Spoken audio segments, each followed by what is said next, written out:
color film prices have been going through the roof. I mean, it's gotten to a point where 35mm color film is more expensive than 120 color film. I saw this post on a friend's account, Photo Dom. He has a film shop. I believe it's the first black-owned film shop in New York or Brooklyn. And he posted something about this, and I was going through the comments, and you know, I was thinking to myself, some of the most beautiful film, in my opinion, is on black and white actually. As film prices are rising, how about we go outside and shoot a roll of black and white film and see what we get, and maybe it'll inspire some of you guys to go out and try the black and white film, you know, as well, not just the color film.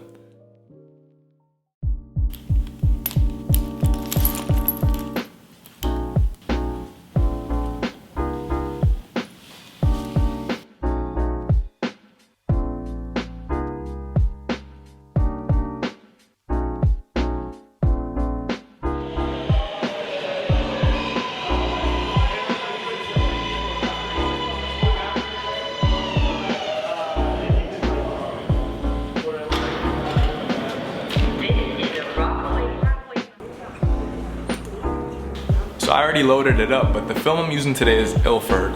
Ilford's a great black and white film that I really love. You know, I've shot black and white film. I used to shoot a lot of it on my Pentax K1000. I used it a lot when I was in Italy and Europe, when I did my hitchhiking trip from Romania to Bulgaria.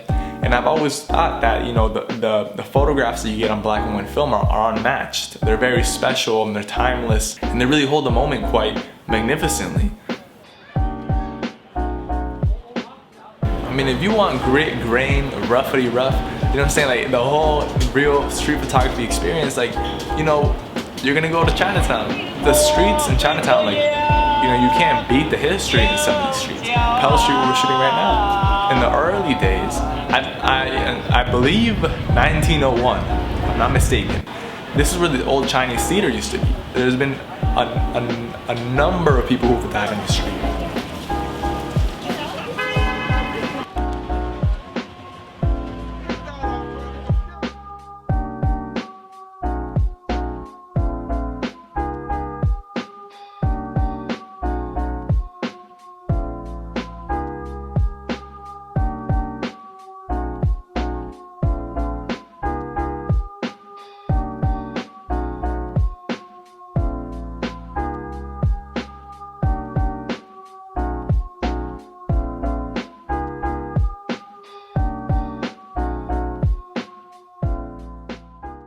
I was telling you guys, I really wanted to originally use this camera for this video, which I've been saving up for something special. But like you'll see, I've been having electrical issues with it for the past 3 days. That's why this video was originally delayed.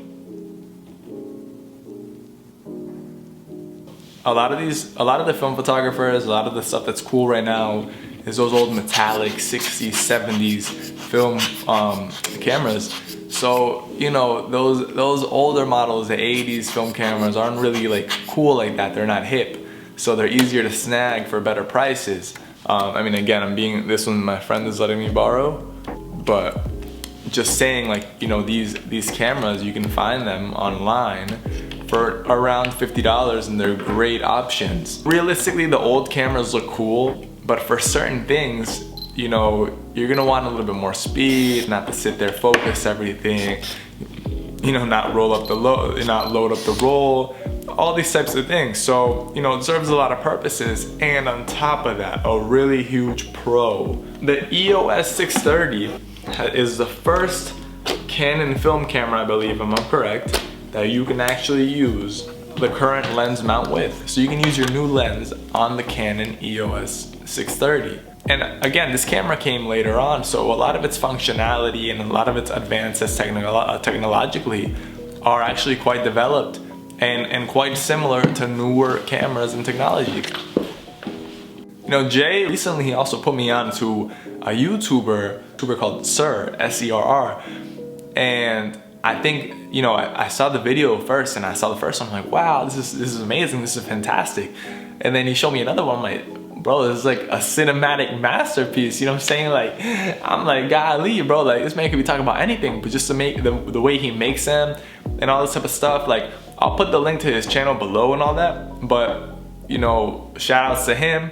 I'm trying to kind of start feeling like trying to emulate a little bit some of those cinematic elements and trying to go out and I want to try that, you know, like, you know, capturing some moments on the video, but then also like, you know, throwing in the shots and all that type of stuff. But you know, I'm excited to try that.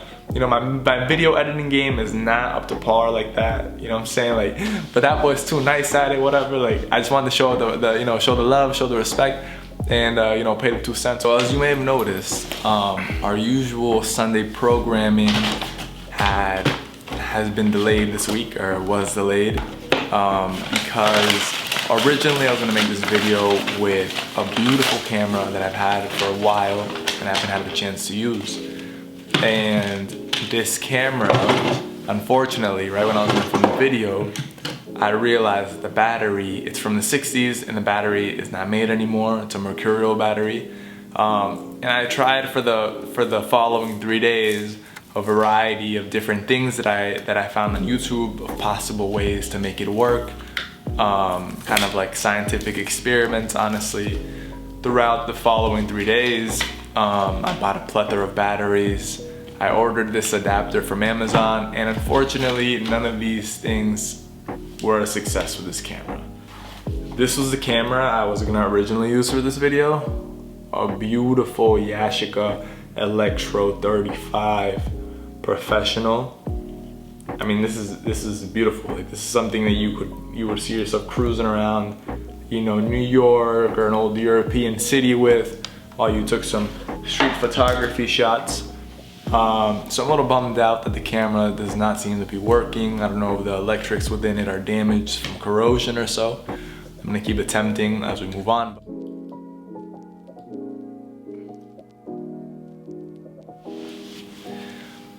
Anyways, you guys, thanks for watching today's episode. Again, I always appreciate you guys' support. I'm glad to see us growing.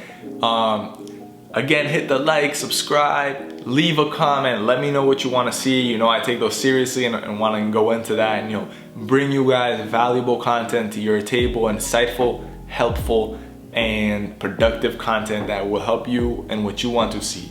So again, you guys, thanks for watching and see you next episode.